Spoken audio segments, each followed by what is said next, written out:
दोस्तों, एक ईश्वरवाद की धारणा संपूर्ण सृष्टि के साथ एकता का एहसास पैदा करती है। इसको यूँ समझ सकते हैं कि इंसान और सृष्टि का बनाने और चलाने वाला एक है। इस बात से इंसान में एकत्व यानी वननेस का एहसास पैदा होता है। वो सब चीज़ों को अपनी ही तरह एक मालिक की मिल्कियत या एक सृष्टा की सृष्टि मानकर सबके साथ अच्छा व्यवहार करता है। एक ईश्वरवाद इंसान को व्यापक दृष्टि वाला और विशाल एवं उदार हृदय वाला इंसान बनाता है। ऐसा इंसान अपने लिए जो पसंद करता है वही दूसरों के लिए पसंद करता है। वो सबको बराबर समझता है। वो सभी को इज्जत और मोहब्बत का हकदार समझता है और किसी को तुच्छ या हकीर नहीं समझता। एक ईश्वरवाद इंसान के अंदर आत्मविश्वास और आत्मसम्मान पैदा करता है। एक ईश्वरवाद अर्थात ये मानना कि सब खुदा ही पर निर्भर है और खुदा किसी पर निर्भर या डिपेंड नहीं, इंसान को आज़ादी और इज्जत दिलाता है और खुददार बनाता है। एक ईश्वरवाद की धारणा पैदा करने वाले से सीधे तौर पर संपर्क इंसान को दिलाती है। ये मान्यता कि खुदा हर इंसान के करीब है, उसे देखता और सुनता है, इंसान को इंसान की ग़ुलामी से आज़ाद कराता है और बिचौलिए यानी मिडिल मैन की अवधारणा या कल्पना से आज़ादी देता है। इंसान हर तरह के अंधविश्वास से इस मान्यता की वजह से आज़ाद हो जाता है। तो आइए अब हम ये जानते हैं कि एक ईश्वरवादी इंसान के अंदर जब खुदा का डर पैदा होता है तो उसके अंदर क्या क्या अच्छाइयाँ और खूबियाँ पैदा होती हैं। डर दो तरह के होते हैं। नंबर एक, खुदा का डर, फेयर ऑफ गॉड। दूसरे प्रकार का डर गैर खुदा का डर यानी फेयर ऑफ नॉन गॉड। अंधेरे से डरना, भूत प्रेत से डरना, जानवरों से डरना, किसी हानि और तकलीफ से डरना, दुर्घटना होने या मरने से डरना या इस किस्म के दूसरे डर इसमें शामिल। गैर खुदा का डर यानी फेयर ऑफ नॉन गॉड इंसान पर नकारात्मक प्रभाव यानी नेगेटिव इफ़ेक्ट्स पैदा करता है और उसे डरपोक और कमज़ोर बनाता है। और खुदा का डर इंसान पर सकारात्मक प्रभाव यानी पॉजिटिव इफ़ेक्ट्स डालता है और उसे बहादुर तथा ताकतवर बनाता है।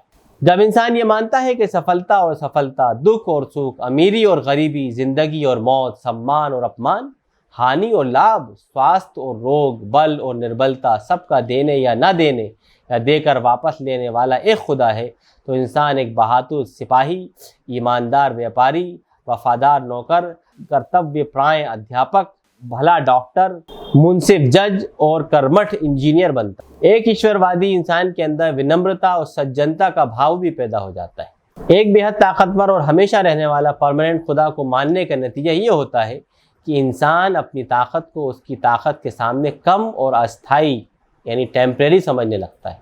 इसका असर ये भी होता है कि ऐसा इंसान जान लेता है कि खुदा कमज़ोर का भी साथी है।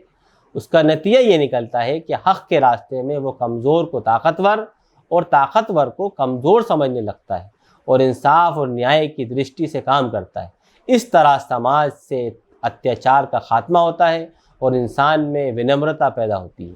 लोग अत्याचार इसलिए करते हैं कि वो खुद को बहुत ताकतवर और अपनी ताकत को हमेशा रहने वाली यानी परमानेंट समझने लगते हैं। एक ईश्वरवाद के मानने का मतलब ये है कि इंसान ये समझे कि खुदा ही देने, न देने और देकर वापस लेने वाला है।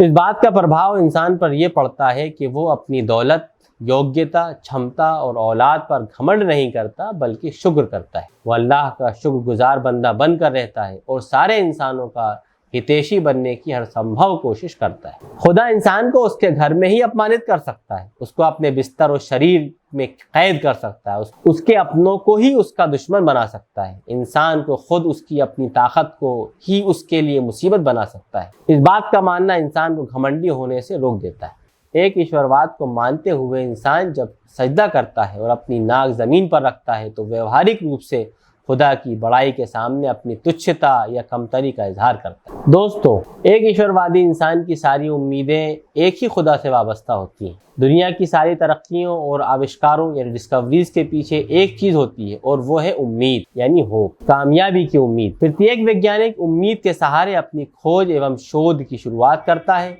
और जान तोड़ कोशिश करता है जो उसे कामयाबी तक ले जाती है। जितनी ज़्यादा उम्मीद उतनी ज़्यादा जान तोड़ कोशिश और उतनी ज़्यादा कामयाबी।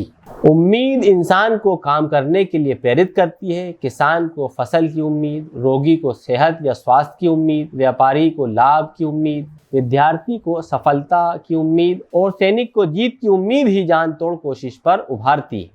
इंसान जब एक ईश्वरवाद को मानता है तो फिर एक ऐसे खुदा को मानता है जिसके कंट्रोल में हर चीज़ है, कोई भी उसके काबू से बाहर नहीं। वो जब चाहे और जैसा चाहे कर सकता है। वो कभी और किसी भी असफलता को सफलता में, दुख को सुख में और गरीबी को अमीरी में बदल सकता है। इस तरह एक ईश्वरवाद का मानने वाला इंसान कभी निराश नहीं होता। वह हमेशा आशा एवं उत्साह से भरा ऑप्टिमिस्टिक रहता है। निराशा, उदासी और डिप्रेशन से सुरक्षित रहता है और आत्महत्या कभी नहीं करता। इसलिए हम देखते हैं कि एक ईश्वरवादी सोच रखने वाला एक व्यक्ति, उसके अंदर आत्महत्या की धारणा बहुत कम से कमतर पाई जाती है। ऐसे मुआशरे और समाज में आत्महत्या के केसेस भी बहुत कम होते हैं। एक ईश्वरवाद को मानने वाला व्यक्ति अपनी सभी सफलताओं और असफलताओं का श्रेय यानी क्रेडिट खुदा को देता है।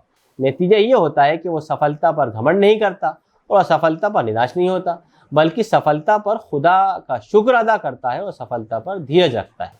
एक ईश्वरवाद का मानने वाला ये मानता है कि खुदा है और वो सब कुछ देख और सुन रहा है। ये एहसास उसे सारी बुराइयों से बचा लेता है और उसे हर तरह की अच्छाइयाँ करने पर उभारता है। ऐसा इंसान अपने हर वादे को खुदा से किए हुआ वादा यानी प्रॉमिस मानता है। ऐसा इंसान अपनी कथनी और करनी में पूरा उतरने की कोशिश करता है। ऐसा इंसान लोगों का पूरा पूरा हक अदा करने वाला बनता है, जिससे समाज में आपसी विश्वास, म्यूचुअल ट्रस्ट, सामाजिक न्याय, सोशल जस्टिस और वेल विशिंग पैदा होती है। खुदा के साथ होने का एहसास यानी प्रेजेंस ऑफ गॉड इंसान को हर समय होशियार यानी अलर्ट रखता है। खुदा हर चीज़ को जानता है। यह एहसास इंसान के मामले को बदल देता है। आज दुनिया में जो संकट या समस्या नजर आती है उसका कारण कहीं अत्याचार है और कहीं अत्याचार की प्रतिक्रिया। कभी ताकतवर की तरफ से अत्याचार किया जाता है और कभी कमजोर की तरफ से अत्याचार पर प्रतिक्रिया होती है। खुदा के होने का एहसास इंसान को न्याय और अन्याय में अंतर करना सिखाता है, अर्थात न्याय क्या है और अन्याय क्या। इससे इंसान को ये एहसास अच्छी तरह हो जाता है, मेरा लाभ और मेरी हानि, मेरी पसंद और मेरी नापसंद क्या है। आज दुनिया शांति और सलामती की बात करती है, न्याय और इंसाफ की नहीं, जबकि शांति और सलामती नतीजा है न्याय और इंसाफ का। सिर्फ एक ईश्वरवाद यानी अल्लाह को एक मानने का एहसास ही इंसान को न्याय और इंसाफ करने वाला बनाए रखता है और हमेशा बनाए रख सकता है।